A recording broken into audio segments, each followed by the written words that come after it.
आज का हमारा टॉपिक है परियोजना विधि के सिद्धांत कौन कौन से हैं। उसके बाद पढ़ेंगे परियोजना विधि के प्रकार कौन कौन से हैं, परियोजना विधि के दोष कौन कौन से, फिर है समस्या समाधान विधि। इनसे भी प्रश्न 2023 में आ चुका है। शिक्षण विधियों का ये हमारा पार्ट नंबर शायद 4 है। जो भी होगा मैं पार्ट ऊपर लिख दूंगी। और ये जो 2023 में पेपर हुआ था उसके एमसीक्यू भी मैं साथ करवा रही हूँ। जो शिक्षण विधियों के प्रश्न आए थे तो 110 तक थे, करवा दिए थे 110 तक। तो आज 111 से स्टार्ट करेंगे, ये मैंने करवा दिया है। और ये 2000 देखो, ये मैंने लिखा है 2024 में भी वापस आया था। जो 2023 में आया था 2023 में दिसंबर 2024 में संस्कृत विभाग का पेपर हुआ था, उसके अंदर आया था वापस से। तो आपको प्रश्न है ना यहाँ से रिपीट होते हैं। 11वां प्रश्न देखेंगे, 97 से लगा के 116 तक शिक्षण विधियों के प्रश्न आए थे। कितने आए थे? 116 तक आए थे। तो 97 से लगा के 10 तक तो हमने कर लिए। आज 11वां करेंगे।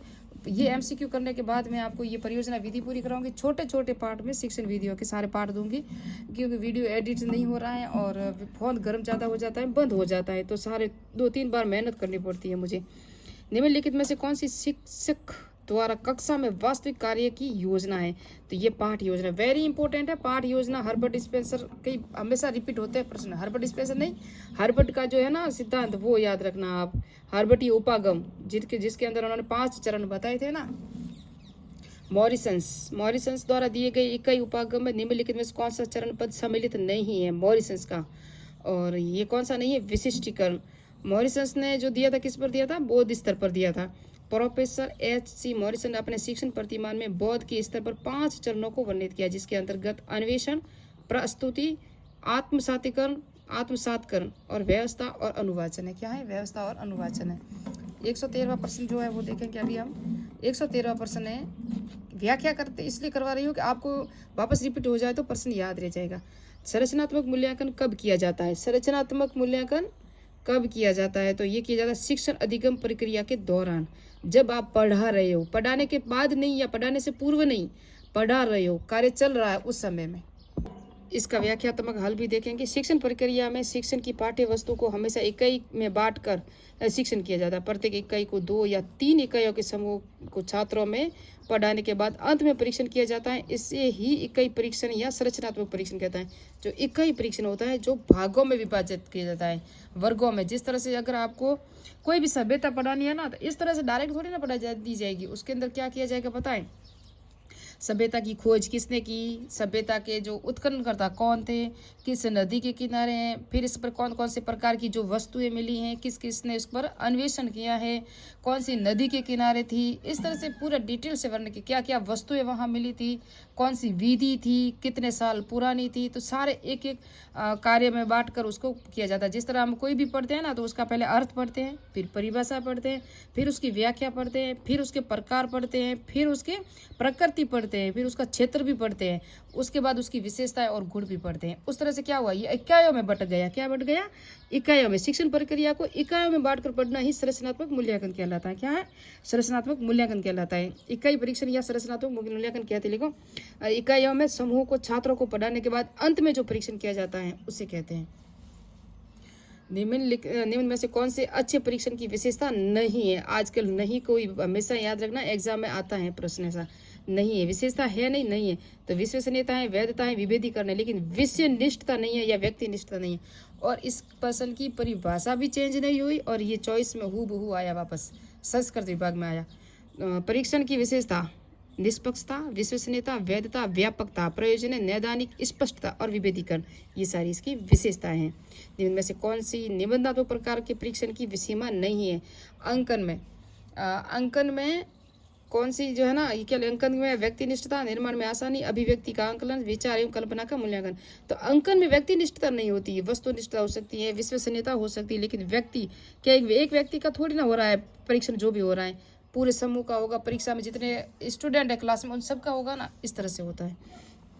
तो निबंधात्मक परीक्षण की सीमाएं मात्र रटने पर बल, पुस्तकीय ज्ञान तक सीमित, उद्देश्यों की अस्पष्टता, पाठ्यक्रम का अपर्याप्त प्रतिनिधित्व, समयवधन का अपव्यय, उचित व निष्पक्ष मूल्यांकन, अत्यंत कठिन मूल्यांकन, संदेहास्पद उद्दीपन का अभाव होता है।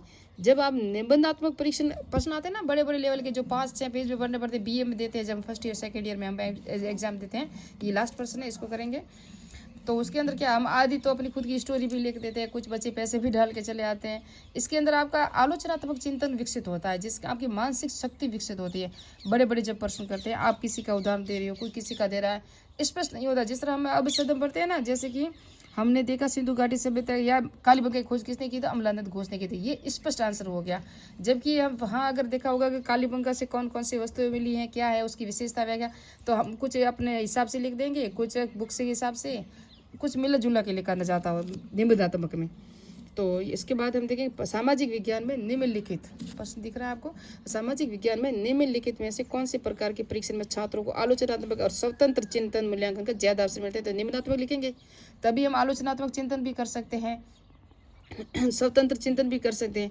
निम्नात्मक परीक्षण में छात्रों की विषय वस्तु के ज्ञान के संगठन, प्रस्तुतिकरण, तार्किक चिंतन, निर्णय सर्जन आदि क्षमताओं का मूल्यांकन होता है। तो बड़े प्रश्न इस तरह से करेंगे। अब ये हिस्ट्री के प्रश्न आ गए 2023 में जो आया था पेपर, मैं सारे वो MCQ करा रही हूँ जो पूरे एग्जाम आए थे। अब नेक्स्ट में 2022 में जो शिक्षण विधियों के प्रश्न आए थे वो करेंगे, और हम परियोजना विधि पढ़ेंगे हम परियोजना विधि के सिद्धांत। इससे पहले पार्ट में मैंने सामाजिक विज्ञान है ना, उसका क्या क्षेत्र पढ़ाया था, और मैंने परियोजना विधि के जो सोपान है और परियोजना विधि का अर्थ, उसकी उत्पत्ति वगैरह सिद्धांत किसने दिए थे, सिद्धांत अभी पढ़ेंगे, सॉरी उसके जो सोपान या चरण होते हैं ना वो, और कुछ परिभाषाएं, ये हमने फर्स्ट पार्ट में, सेकंड पार्ट में पढ़ लिया। अब ये तीसरा पार्ट नहीं, ये चौथा पार्ट है शिक्षण विधियों का।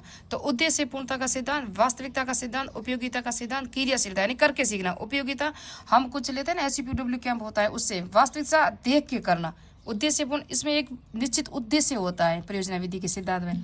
सहकारिता का सिद्धांत, सामाजिकता का सिद्धांत, चयन का सिद्धांत और समन्वय का सिद्धांत। ये चयन का सिद्धांत भी एग्जाम में आ चुका है। यहाँ से प्रश्न 100% आएगा, आपको 100% परियोजना विधि और समस्या समाधान विधि रटनी है, ये भी याद रखना। परियोजना के माध्यम से बालक एक साथ एक से अधिक विषयों का ज्ञान प्राप्त करता है, इसलिए रायबर ने इसे क्या सबसे अधिक महत्वपूर्ण माना है। किसने माना है? रायबर ने इस विधि को माना है। फिर परियोजना के प्रकार, संरचना के आधार पर एकल व्यक्तिगत परियोजना, मानचित्र, मॉडल और स्किल गान होता है ना, वो होता है एकल गान। वो क्या होता है? एकल और व्यक्तिगत परियोजना होती है। सामूहिक संगीत, संगोष्ठी, समूह, जहाँ जहाँ हम देखे बाल सभा वगैरह होती है, वो क्या है? सामूहिक परियोजना है, एक दूसरे से प्रश्न उत्तर वगैरह करना। किलपैट्रिक ने क्या कहा? द फाउंडेशन ऑफ मेथड, 4 प्रकार की परियोजना बताई। किलपैट्रिक ने कितनी बताई इस पुस्तक में? किसकी, कौन सी पुस्तक है? द फाउंडेशन ऑफ मेथड, 4 प्रकार की। रचनात्मक परियोजना, जिसके अंदर सृजनात्मक परियोजना, उत्पादनात्मक परियोजना, मूर्त उत्पादन होता है, बगीचा, मॉडल जो होते हैं ना, ये क्या है? साबुन बनाना, ये सभी रचनात्मक परियोजना है। और ये किसने दी थी? किलपैट्रिक ने दी थी। कौन सी पुस्तक में बताई है? द फाउंडेशन ऑफ मेथड में। यह है किलपैट्रिक का दूसरा पार्ट, चरण बताए, जो इसने 4 चरण बताए ना प्रकार। समस्यात्मक परियोजना, चंद्र ग्रहण, सूर्य ग्रहण, ऋतु परिवर्तन, मानचित्र, मानसिक रूप से समस्या का हल करना, ये है क्या है? समस्यात्मक परियोजना। ये कैमरा है ना, इसका ही नहीं रह रहा। तीसरी जो है अभ्यासात्मक परियोजना, कौशल अर्जन करना, आयाम कार्यशाला, नवीन खेल परियोजना। चौथी है मनोरंजनात्मक परियोजना, आनंदात्मक परियोजना, अभी उपयोग या रस की अनुभूति, संगीत, गोष्ठी, कठपुतली मंचन, ये भी मनोरंजनात्मक परियोजना में आती है। थॉमस ए रिस्क ने कितनी बताई थी?